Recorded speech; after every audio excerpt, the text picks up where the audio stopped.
This is a field manual for the lunar nodes as a cosmic navigation system. The Dragon's Path, I like to call it. The core thesis being the lunar nodes aren't mere points of fate, but the primary interface between the incarnated personality and the soul's evolutionary trajectory. They form a conscious antenna, Rahu, and a karmic data bank, South node, also known as Ketu, creating the fundamental axis of growth within the quantum natal object, QNO. Let's look at our nodal theory, the quantum mechanics of soul growth. We have Rahu, dragon's head, the north node of the moon. We'll look at the function, mechanism, and analogy. F, M, A. The conscious receiver and growth vector. It operates as a quantum attractor, pulling consciousness toward unfamiliar experiences that maximize evolutionary learning. It is the felt sense of destiny, longing, and potential anxiety. It generates a low-grade psychic tension in its natal house sign, creating a hollow that must be filled with conscious effort. It has no inherent energy, but modulates the energy of planets that conjoin or aspect it. A radio receiver tuned to a specific frequency, its sign, house of experience necessary for soul's development. Let's look at Ketu, the south node, dragon's tail. It's F, M, and A. The subconscious data archive and karmic inertia. It contains the soul's mastered skills, deep comfort zones, and unresolved karmic patterns carried as automatic software. It emits a psychic gravity well of familiarity. Under stress, consciousness falls back into Ketu patterns, which, while skilled, are ultimately growth-limiting. A vast index library of past life solutions, useful for reference, but a trap if one never leaves the building. Here's the nodal axis. This is in a choice between good, north, and bad, south. It's a dynamic system. The south node provides the fuel, mastered skills, and the launch pad. The north node provides the destination. Soul's journey is the act of traveling between them.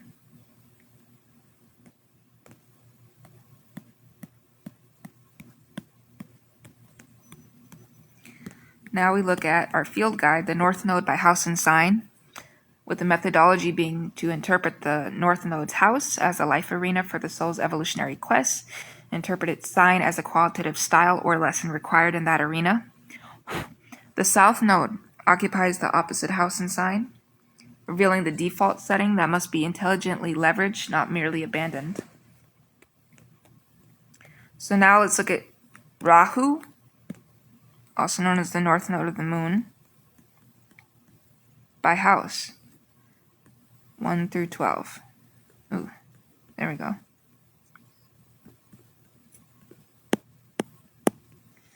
The life arena of destiny.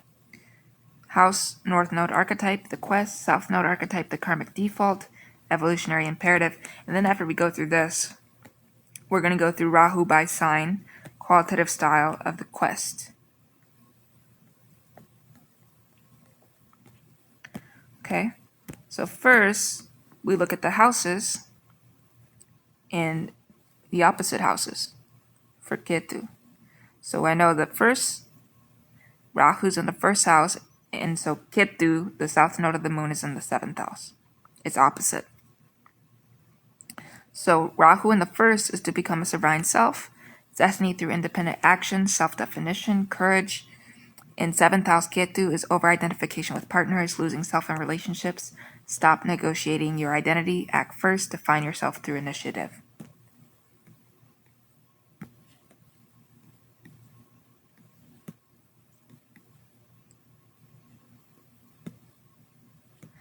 Next, we have our 2nd house to generate self-worth, destiny through creating tangible value, cultivating resources, trusting one's own senses. 8th house Ketu, dependency on others' resources, value, crises as identity, power struggles, build your own foundation, value your skills and body, release obsessive focus on shared power. 3rd, to cultivate curiosity, destiny through local community, siblings, communication, mundane learning. 9th house Ketu, dogmatic belief system, spiritual bypassing, ignoring immediate environment, engage with the here and now, ask simple questions, connect with neighbors. 4th, to establish inner security, destiny through building a secure emotional foundation, family, chosen or birth, rooting in tradition or place. 10th house Ketu, over-identification with public status, career, external authority, focus on private life, emotional history, and inner foundation. Let public acclaim be a byproduct. And then we have the 5th, to create authentically, destiny through unmediated self-expression, romance, creativity, children, joyful risk. 11th house Ketu, hiding in groups, causes or utopian ideals, diffusion of creative spark. And here we go again with Google. So express your unique heart with Rahu in the 5th house and Ketu in the 11th house. Create for pleasure, not ideology. Embrace the drama of being seen.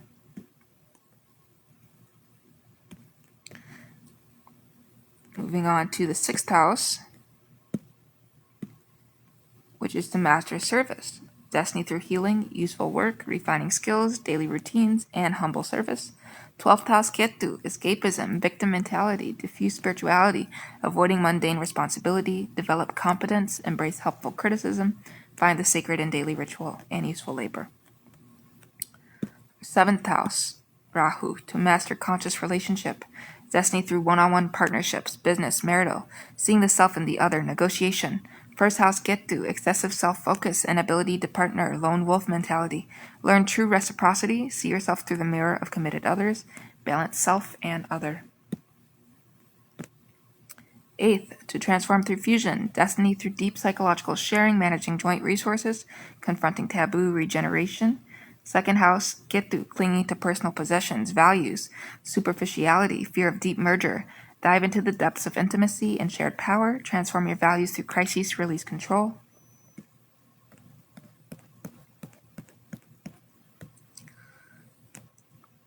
The 9th house, Rahu, to develop a personal philosophy. Destiny through travel, higher education, publishing, exploring meaning systems, seeking the truth.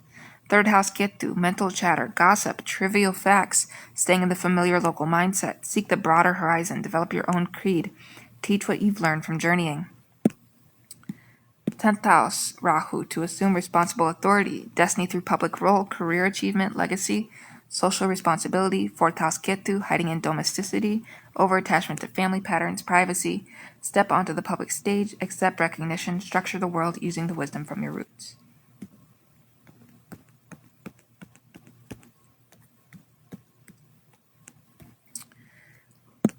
Eleventh house Rahu, to collaborate for the future. Destiny through groups, friendships, humanitarian causes, innovation, building networks. 5th house Ketu, overinvestment in personal drama, romanticism, and individual creative glory. Align your gifts with a collective vision. Work for a cause greater than yourself. Befriend strategically. And 12th house Ketu, to surrender, Rahu. 12th house Rahu, I actually have this placement. To surrender and dissolve. Destiny through solitude, meditation, subconscious work, artistic inspiration, compassion for the forsaken. And 6th house Ketu, hyper-focus on critical detail, health anxiety, judgment, and sterile routine. Release the need for control, practice radical compassion, trust the unseen, serve anonymously. Now let's look at the North Node, also known as Rahu by sign, qualitative style of the quest, sign, North Node lesson, the required skill, and South Node trap, the outgrown comfort, karmic contract. So, Aries, to lead with courage, initiate, defend the self, act with without permission. That's Rahu in Aries. But then you have Libra, Ketu in Libra, indecision, overcompromise, seeking validation before acting. I have the right to exist for myself. Rahu in Taurus, to value the tangible, cultivate patience, build security through persistence, trust the senses. Scorpio Ketu, obsessive intensity, constant crisis, distrust, manipulative resource games. The universe is fundamentally abundant and trustworthy. Gemini, to stay curious, communicate diversely, adapt, learn from the immediate environment. Sagittarius Ketu, dogmatic certainty, overlooking detail, spiritual arrogance. Truth is found in the exchange of many small ideas. Rahu in Cancer, to nurture, protect, honor feeling, establish emotional security, connect to lineage. Capricorn Ketu, emotional inhibition, cold ambition, over-reliance on external structure. My vulnerability is the source of my strength and belonging.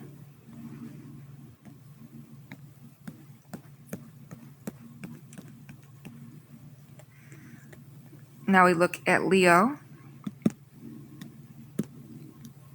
Rahu in Leo, to express creatively, lead with heart, claim center stage, generate joy. Aquarius Ketu, detached idealism, hiding in groups, fear of being seen as too much. My unique creative spark is a gift meant to be witnessed. Rahu in Virgo, to analyze, improve, serve usefully, attend to the body, master of craft. Pisces Ketu, escapism, poor boundaries, martyr complex, confusion. I heal myself in the world through discerning practical acts of care. Libra, to relate, harmonize, negotiate beauty, consider the other, practice diplomacy. Aries Ketu, blunt selfishness, burning bridges, constant conflict for its own sake. We are interconnected. My peace is found in our balance. Let's take a look at Rahu in Scorpio, to penetrate depth, transformation, manage shared power, regenerate, embrace taboo. Taurus Ketu, stubborn materialism, fear of change, possessive stagnation. I consent to be transformed by truth, and in doing so, transform my world. Sagittarius and Rahu, to seek meaning, explore, philosophize, publish, aim for a higher truth.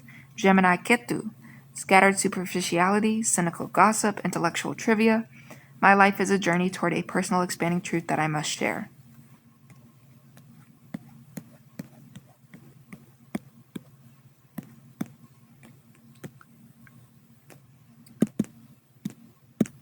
Capricorn, Rahu in Capricorn, to structure, achieve with integrity, accept responsibility, build lasting legacy. Cancer Ketu, emotional clinging, hiding in domesticity, resistance to public duty. I am here to manifest durable, responsible order in the world. Aquarius Rahu, to innovate, collaborate for progress, detach to see objectively, uphold radical equality. Leo Ketu, egocentric drama, need for personal admiration, fixed creative pride. My genius is a fragment of the collective genius, meant to be given to the group. Pisces, to dissolve boundaries, practice compassion, engage imagination, surrender to the unseen. Virgo Ketu, hypercriticism, anxiety over imperfection, sterile control. I am a conduit for a love that transcends form, and my service is boundless compassion.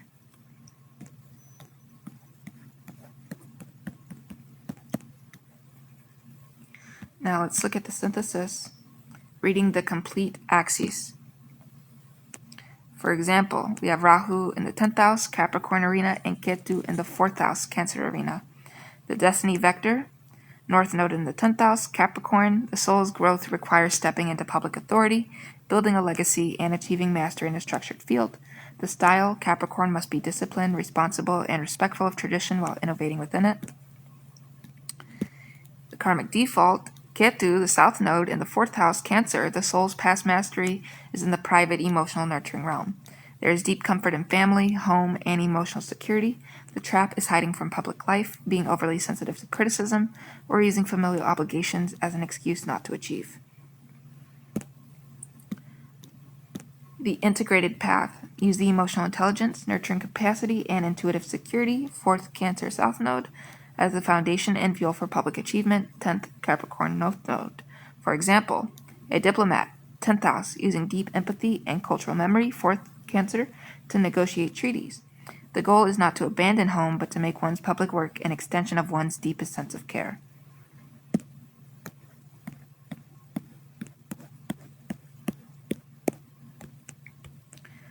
Our advanced field protocols, we, of course, look at the nodal return, 18.6-year cycle, primary destiny review and recalibration point. The 19th, 37th, 56th, and 74th years are critical for realigning life direction with Rahu's mandate.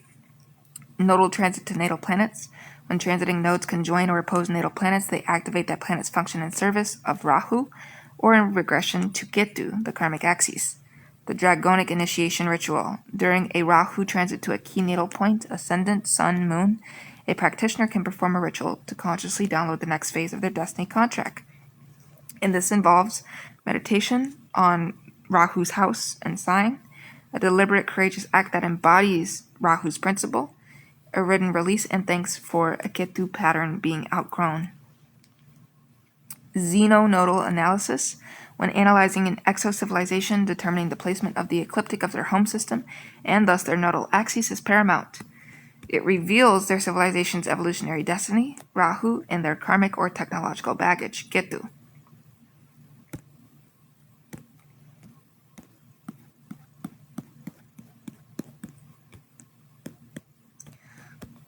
Our conclusion is the nodal axis is the soul's curriculum.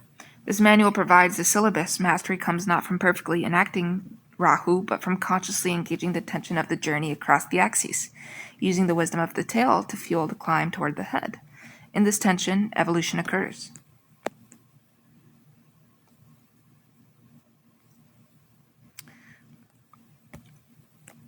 Now, I'm going to look over recalibrated operational protocols for the vertical axis, MCIC, which is just the midheaven, and the IC, moon, collide.